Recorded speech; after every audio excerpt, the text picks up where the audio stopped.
ہاں بہت بہت شاید ہی سنا ہو. تو یہ ایک بڑی اہم گفتگو ہے، اور اس گفتگو کو تھوڑا سا پیچھے بیک سیٹ کے اوپر یہ چلی جاتی ہے، تو میں نے سوچا کہ اسی کے اوپر گفتگو کی جائے، کیونکہ اس سے بہت اہم اصول مرتب ہوتے ہیں. جیسا میں نے عرض کیا کہ یہ سلسلے وار تقریباً 2 صفحے کلام پاک میں اس سے پہلے سے چلیں گے. جب ذکر شروع ہوتا ہے حضرت ابراہیم کا، پھر ان کی فضیلتیں بیان ہوتی ہیں، باقاعدہ قصیدہ خوانی جیسے کہ ہو رہی ہو ابراہیم کی، اور اس کے بعد حضرت ابراہیم کی، حضرت اسماعیل کی، ان کی فضیلتوں کی، ان کی عاجزی کی، ان کی انکسار کی، ان کی تسلیم کی، ان کے سجدہ کرنے کے طریقے کی، ان کی اللہ سے دعا مانگنے کے طریقے کی، جس کے اوپر وہ اللہ ان کو اپنا دوست قرار دیتا ہے. وہ سب گزرتے گزرتے گزرتے گزرتے پھر حضرت یعقوب کی، حضرت اسحاق کی، حضرت اسماعیل کا، یہ سب تعریفیں کرتے کرتے ایک بیگ سے ذکر ہوتا ہے کہ یہ ایک امت تھی جو گزر گئی. پھر ایک بیگ سے ذکر ہوتا ہے، اس کے آگے پھر اور ذکر ہے آگے تھوڑا اس امت کا، لیکن یہاں پر بیچ میں یہ ذکر ہوتا ہے کہ وہ ایک امت تھی جو گزر گئی.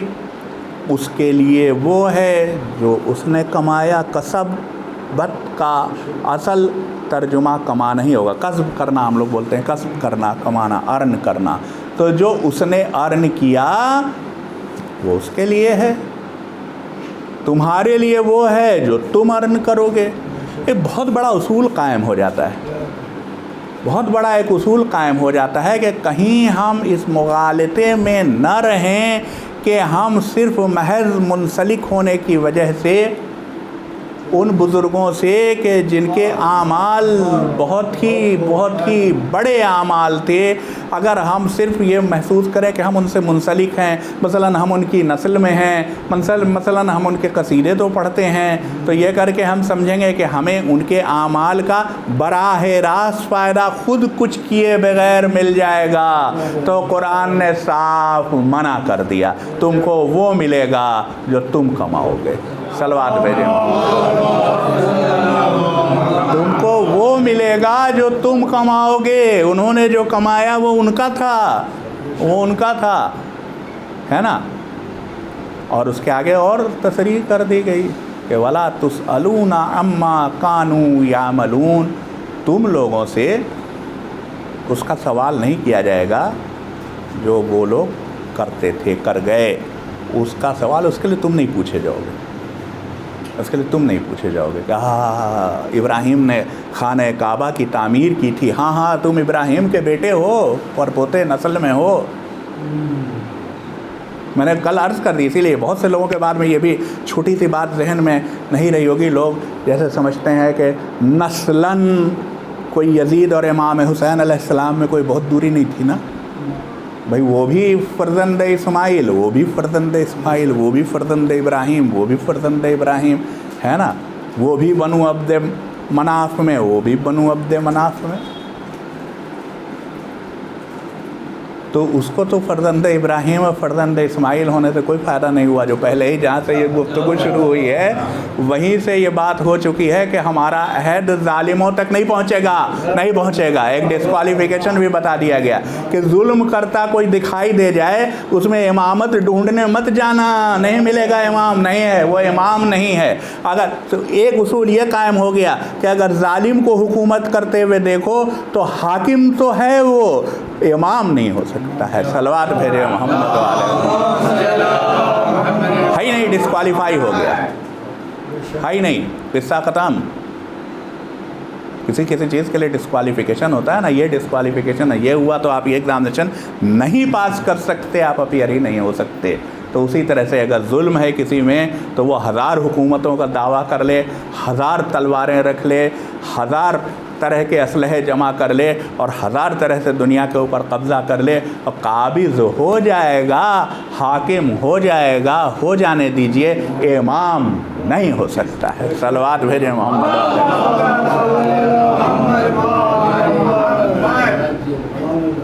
اب حضرت ابراہیم نے دعا مانگی تھی، جب جیسے ہی ان کو یہ ظاہر ہے کہ آپ سوچیں، مطلب اگر ہم کو کوئی چیز ملے اور ہم اس میں بلا کے یہ دعا مانگیں کہ یہی چیز میری اولاد کو بھی مل جائے، تو یقیناً میری نظر میں وہ بڑی قیمتی چیز ہوگی۔ چھوٹی موٹی چیز کے لیے ہم اس طرح نہیں بلائیں گے۔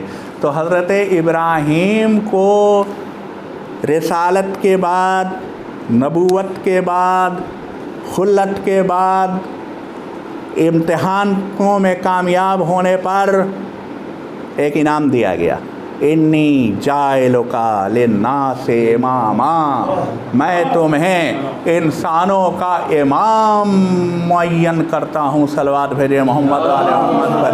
ابراہیم اتنے ہی خوش ہو گئے کہ فوراً انہوں نے بلا کے دعا کی، وَمِن ذُرِّيَّتِي، اور میری ذریت میں سے۔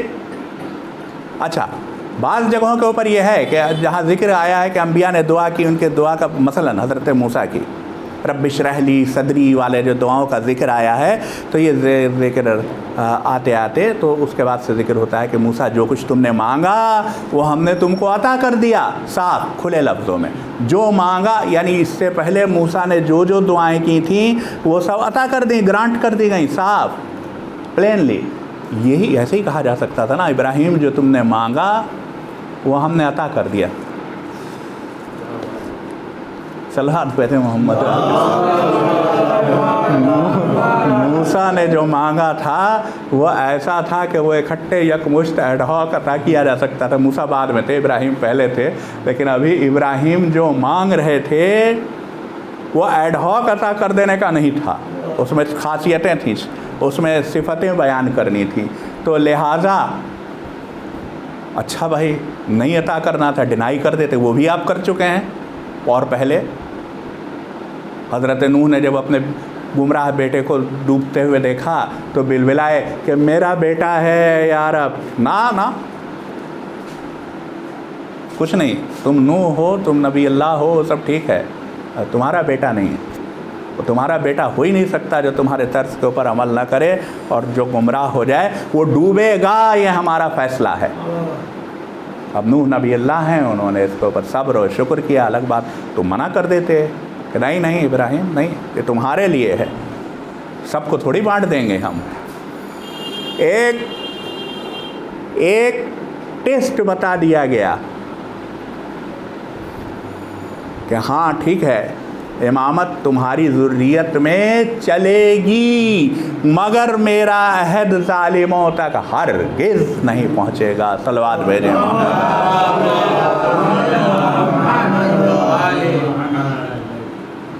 وہ کل کی باتیں دہرانا نہیں چاہتا ہوں، کچھ لوگ ہو سکتا ہے نیا ہے، لیکن اب یہ سہولت ہے، سراج میں اس پر محنت کر رہے ہیں کہ وہ اس کو یوٹیوب کے اوپر ڈالتے جا رہے ہیں، تو جن لوگوں کو دلچسپی ہو، کل ہم نے ایک درخواست بھی کی تھی، پتہ نہیں کسی نے پوری کی یا نہیں پوری کی، کہ کلام پاک کھولیے گا اور یہ 123-24 سے تقریباً آیتوں سے سورہ بقرہ کی آپ 134 تک ایک بار پڑھ جائیے گا، صرف پڑھ جائیے گا، تلاوت اور ترجمہ، خالی تلاوت نہیں، اس لیے کہ ہم لوگ عربی داں نہیں ہیں، تو ترجمہ بھی اس کا دیکھ لیجیے گا، ممکن ہو تو تھوڑی سی تفسیر بھی دیکھ لیجیے گا، تو پتہ نہیں آپ لوگوں نے کی یا نہیں کی، لیکن خیر بہرحال جن لوگوں کو انٹرسٹ ہو کہ اس سے پہلے کیا گفتگو ہوئی تھی دیکھیں، تو اب میں اس کو ریپیٹ نہیں کروں گا، ظاہر ہے کہ وقت کی کمی ہے اور کچھ باتیں بیان کر دی جائیں، تو اس بات کو اگر جن لوگوں کو دلچسپی ہو وہ یوٹیوب کے اوپر پچھلی مجلسوں کو دیکھ سکتے ہیں، جن کو اور زیادہ دلچسپی ہو وہ سلسلے وار ان مجالس کو شروع سے دیکھ سکتے ہیں، اگر یہ اس قابل لگے کہ اس سے کوئی بات کمیونیکیٹ ہو رہی ہے، تو نہ لگے تو کوئی بات نہیں ہے، پھر بھی آپ کا ثواب بالکل طے ہے کہ آپ فرش ادا کے اوپر تشریف لائے ہیں اور یہاں شریک ہوئے ہیں، اور یہ بہت بڑی سعادت ہے، معمولی بات تھوڑی ہے، کبھی کبھی تھوڑا سا بھی ذکر جاتا رہتا ہے کانوں میں تو اس کا اثر پڑ جاتا ہے۔ اچھا، تو اب کیا، اب چھوڑیے، اب بات کو مختصر کرتا ہوں، اس لیے کہ 10-15 منٹ کے اندر، 15-20 منٹ کے اندر ختم کر دینے کے آج کی گفتگو میرا ارادہ ہے، کیونکہ پھر بعد میں اور مجالس ہیں، سہیل بھائی کل کہہ گئے تھے 2 بجے ان کے یہاں کی مجلس ہے، تو زیادہ دیر دوسری مجالس میں بھی نہ ہو، تو اس کا خیال کیا ہے۔ ہاں 2 بجے نہیں ہوگی، تھوڑی دیر ہو جائے گی، 2:30 بجے ہوگی، تو ہمیں بھی ختم کرتے کرتے میں 10 منٹ کہہ رہا ہوں، تو زیارت پڑھتے پڑھتے 10 منٹ نہیں رہیں گے، کافی وقت لگ جائے گا، تو خیر صلوات بھیجیں محمد۔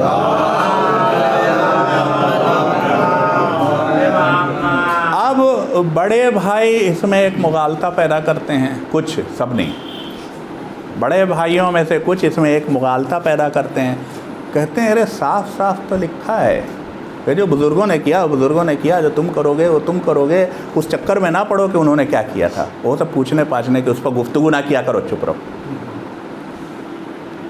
ہاں اکثر بہت سارے لوگ کہتے ہیں غلط عربی گرامر کے ساتھ کہ آپ ہڈی پسلی توڑ رہے ہیں اگر آپ یہ کہنا چاہتے ہیں تو، اور قرآن کا قطعی فہم نہیں ہے، بہت صاف ہے بات۔ کہا جا رہا ہے وَلَا تُسْأَلُونَ، جب پہلے حرف کے اوپر پیش ہوتا ہے تو اس کا مطلب ہوتا ہے، وہ مفعول بن جاتا ہے، تم سے نہیں پوچھا جائے گا، یہ نہیں کہا گیا ہے کہ تم مت پوچھو۔ صلوات بھیجیں محمد وعلى محمد۔ بہت واضح ہو جائیے گا، بچوں کے ذہن میں کنفیوژن نہ ہو جائے، اس لیے واضح کرنا ضروری تھا۔ یہ نہیں کہا گیا ہے کہ تم مت پوچھو، تم یقیناً پوچھو ابراہیم کون تھے، تم کو یقیناً جاننا چاہیے اسماعیل کون تھے، تم کو یقیناً جاننا چاہیے ان کے اعمال کیا تھے، تم کو یقیناً جاننا چاہیے انہوں نے کون سے امتحان پاس کیے کہ وہ امامت کے عظیم عہدے کے اوپر فائز کر دیے گئے اللہ نے خود۔ ایک چیز ہوتی ہے نا ڈسکریشنری پاور، خالی اشارہ کر دے رہا ہوں، ڈسکریشنری پاور، یہ فلاں کا ڈسکریشنری پاور ہے، دوسرا کوئی بھی اس کو استعمال نہیں کر سکتا۔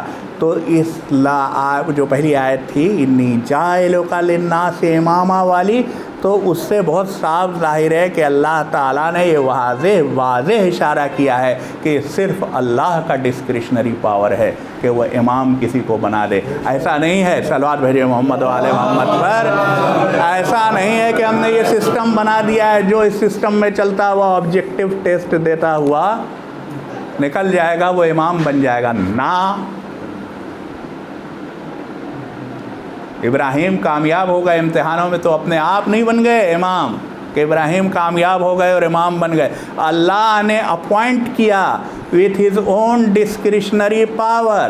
تو یہ بات واضح ہو گئی کہ امام اپوائنٹ کرنے کا ڈسکریشن اللہ کے علاوہ کسی کو نہیں ہے۔ صلوات بھیجیں، بالکل صاف سمجھ لیجیے گا، امام اپوائنٹ کرنے کا ڈسکریشن اللہ کے علاوہ کسی کو ہے ہی نہیں، سرے سے نہیں ہے، کوئی بھی امام نہیں اپوائنٹ کر سکتا، امام صرف اللہ، آپ کا جس کو جی چاہے امام کہہ۔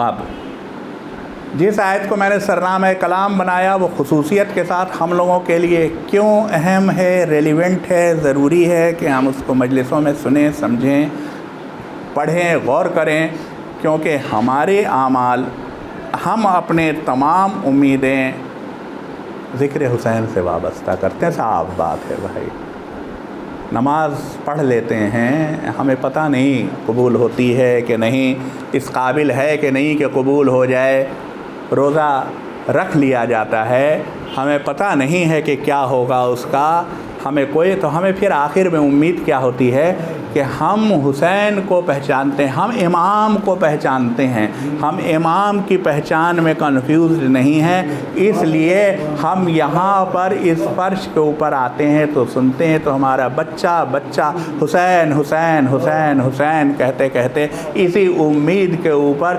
زندگی کے مراحل طے کرتا جاتا ہے، یہاں تک کہ اپنے انجام تک پہنچتا ہے، اور ہمیں یقین ہے کہ اس طرح منسلک رہنے کی وجہ سے وہ مغفرت کا حقدار بنتا ہے۔ صلوات بھیجیں محمد۔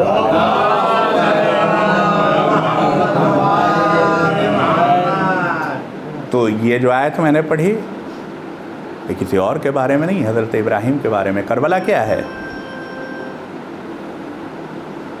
کربلا کیا ہے؟ تفسیر ذبح عظیم، حضرت اسماعیل کی قربانی کو اللہ نے پوسٹ پون کیا ہے، منسوخ نہیں کیا ہے۔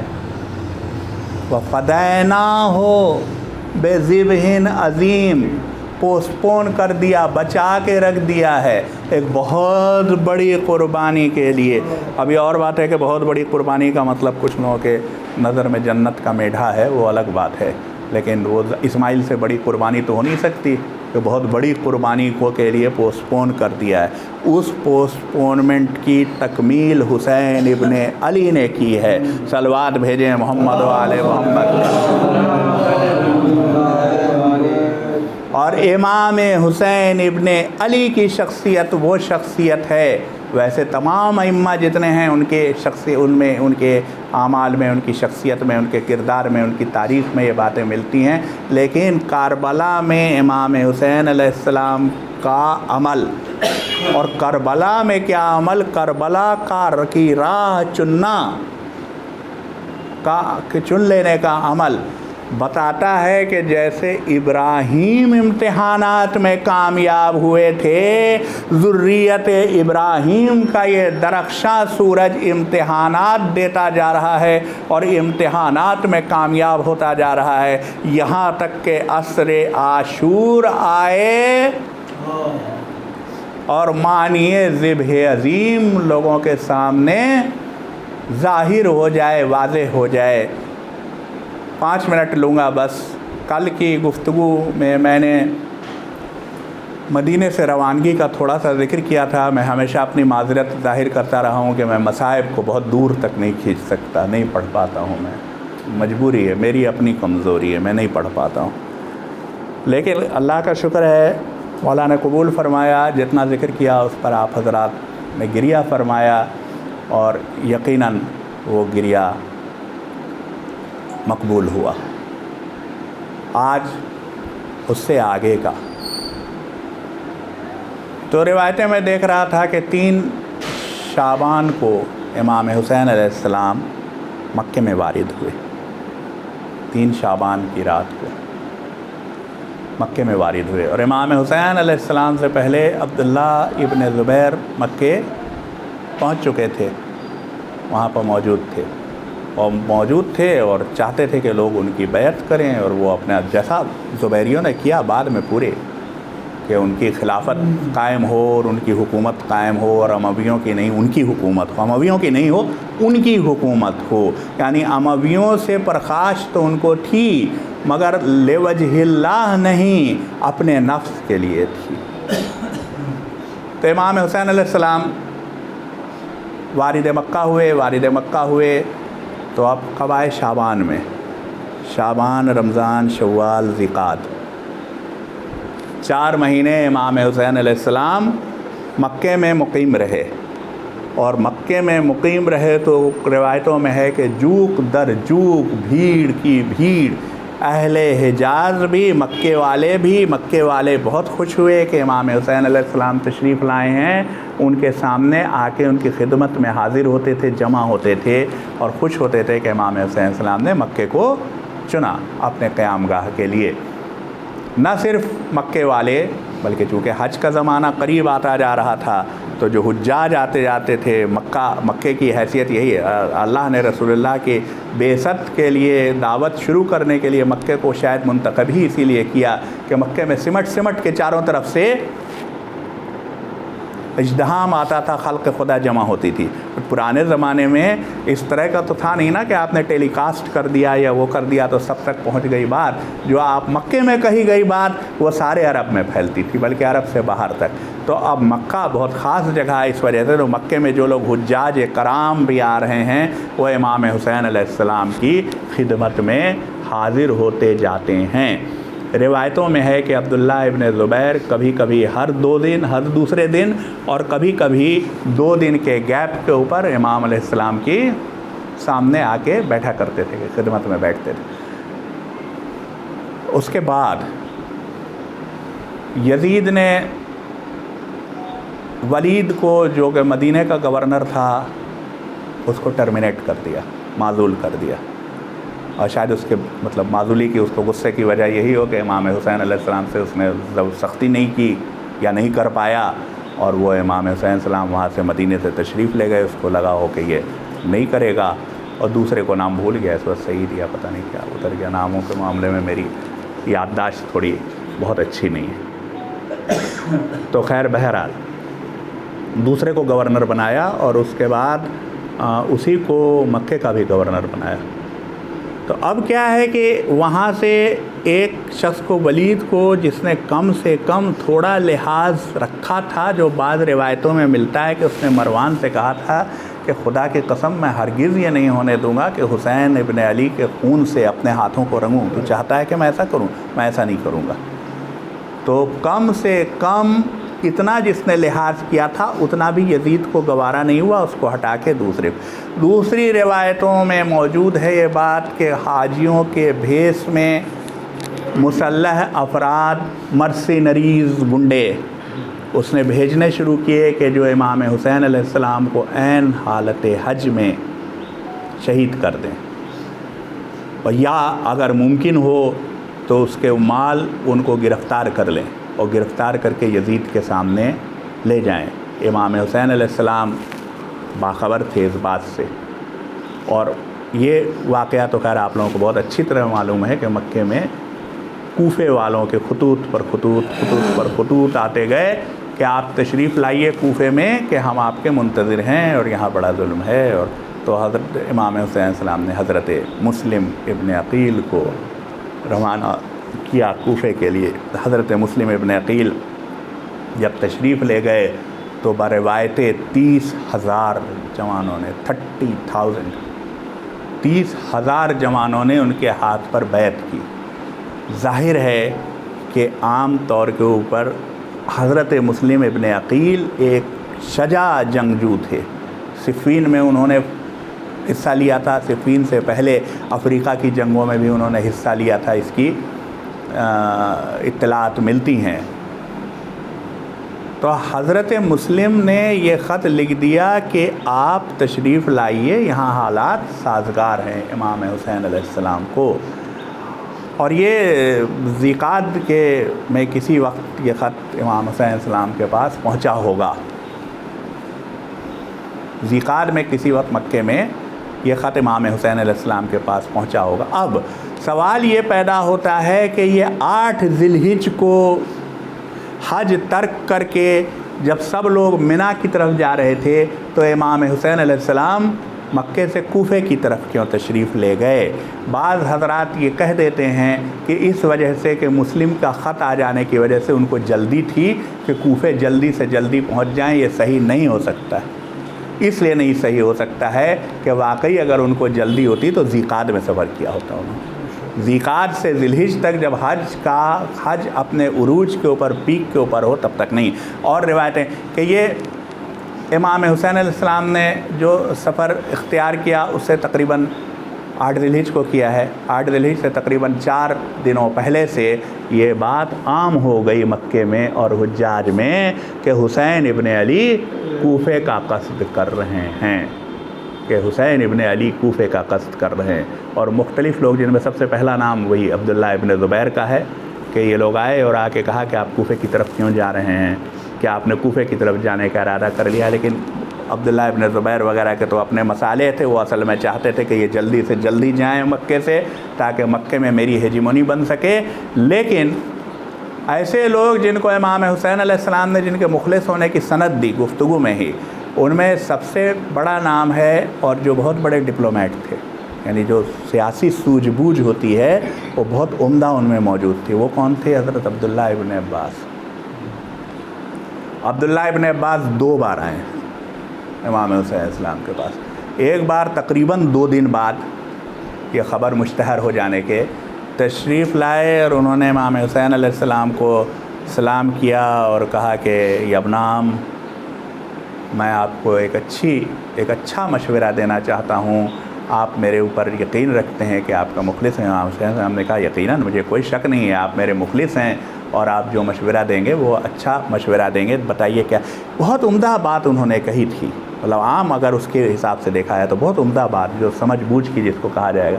انہوں نے کہا آپ کوفے کی طرف تشریف لے جا رہے ہیں؟ امام حسین السلام نے کہا ہاں، کوفے کا ارادہ میں نے مصمم کر لیا ہے، میں 1-2 دن کے اندر کہنے کا مطلب یہ ہے کہ 8 ذی الحجہ کو امام حسین علیہ السلام چلے ہیں تو یہ تقریباً 6 ذی الحجہ کے آس پاس کی بات ہوگی۔ تو انہوں نے کہا کہ ہاں میں 1-2 دن کے اندر سفر اختیار یقیناً کرنے والا ہوں کوفے کا، اس کا ارادہ پورا کر لیا ہے میں نے۔ انہوں نے کہا آپ نے ارادہ کر لیا ہے تو آپ نے سوچا ہے اگر وہ لوگ واقعی آپ کے وفادار ہیں تو کیوں نہیں انہوں نے ظالموں کے عمال کو کوفے سے نکال باہر کیا؟ اگر وہ واقعی وفادار ہوتے تو ان کو چاہیے تھا کہ وہ یزید کے گورنر کو اور یزید کے آفیسرز کو پہلے وہاں سے نکال دیتے، اور نکال دینے کے بعد آپ سے درخواست کرتے کہ آپ تشریف لائیے۔ وہ قطعی آپ کے وفادار نہیں ہیں۔ ایسی صورت میں جب کہ کوفے میں یزید کا گورنر موجود ہے، ایسی صورت میں جب کہ یزید کا گورنر لوگوں سے ٹیکس وصولی کر رہا ہے اور لوگ ٹیکس دے رہے ہیں، ایسی صورت میں جب کہ بیت المال میں سونا بھرا پڑا ہے اور آپ جانتے ہیں کہ عوام سونے کے لالچی ہیں اور اس کے اوپر یزیدیوں کا قبضہ ہے، آپ کا کوفے کی طرف جانا قطعی مناسب نہیں ہے۔ میں بہت صاف اس بات کو دیکھ رہا ہوں کہ کوفے والے کبھی بھی اپنی بات سے منحرف ہو جا سکتے ہیں، خود آپ کے دشمنوں سے جا کے مل جا سکتے ہیں اور آپ کے خلاف تلوار اٹھا سکتے ہیں۔ امام حسین السلام نے کہا تم نے بالکل صحیح مشورہ دیا ہے، میں بھی اس بات کو سمجھتا ہوں، لیکن میں کوفے کی طرف روانگی کا پکا ارادہ کر چکا ہوں۔ پھر روانگی سے کی رات کو غالباً یعنی 8 ذی الحجہ کی رات کو دوبارہ آئے اور انہوں نے کہا کہ یبنام، میں پھر سے آپ سے کہہ رہا ہوں کہ آپ کوفے جانے کا ارادہ ترک کر دیجئے، آپ کوفے مت جائیے، آپ یمن کی طرف چلے جائیے۔ یمن بہتر جگہ ہے جہاں پر، یا پھر آپ یہاں قیام کیجئے، آپ سید حجاز ہیں اور لوگ آپ کے بات کو مانیں گے۔ اور اگر آپ بالکل ہی مصر ہیں جانے کے اوپر، آپ کا بالکل پکا ارادہ ہے، تو آپ مخدرات کو اور بچوں کو ساتھ نہ لے جائیے، کیونکہ میں بہت واضح دیکھ رہا ہوں کہ آپ شہید کر دیے جائیں گے، اور یہ ہمارے لیے ظاہر خاندانی طور کے اوپر بھی چونکہ بہت قریب تھے، یہ ہمارے لیے اور ہمارے خاندان کے لیے بہت بڑا واقعہ ہوگا، تو آپ عورتوں کو چھوڑ دیجیے۔ انہوں نے کہا تمہارا مشورہ بالکل درست ہے، مگر وہی میں ایک امر پر مامور ہوں، مجھے یہ کرنا ہے۔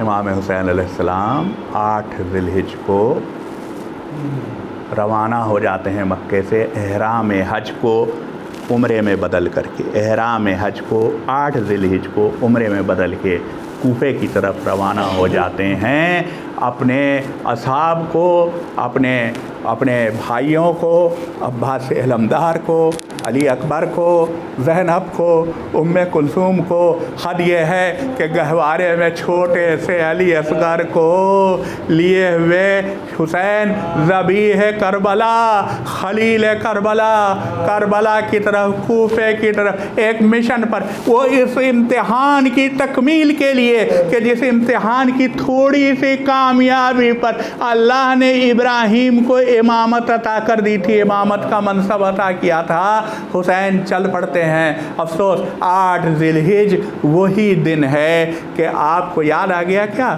کون سا دن ہے 8 ذی الحجہ، کہ جب کوفے والے حضرت مسلم کا ساتھ چھوڑ کے جا چکے ہیں، کہ 8 ذی الحجہ کو مغرب کی نماز کے وقت 10,000 صبح دن تک 10,000 کا مجمع مسلم کے پیچھے ہے، مغرب کی نماز کی شروعات میں کچھ افراد ہیں اور جب گھوم کے مسجد میں دیکھتے ہیں تو مسلم تنہا، ہائے مسلم کو ایک لقب غریب کوفہ کا بھی دیا جاتا ہے، ہائے حسین کا یہ قاصر کوفے والوں کی بے وفائی پر کیا کرتا، کوئی پناہ دینے تیار نہیں، کوئی میزبانی کرنے تیار نہیں، مسلم کو بکو پھرتے ایک دروازے پر غریب مسلم، شام ڈھلے، ذرا چشم تصور سے دیکھیے، کوفے میں شام ڈھلی جاتی ہے، مسلم بیٹھ گئے، ایک دروازے پر رات ہے، ایک بڑھیا دروازہ کھول کے باہر دیکھتی ہے، پردیسی لگتا ہے تیرا گھر نہیں اس شہر میں، زمانہ بہت خراب ہے، یہاں تنہا مت بیٹھ، جا اپنے گھر جا۔ مسلم کہتے ہیں گھر ہو تو جاؤں، میں کہاں جاؤں،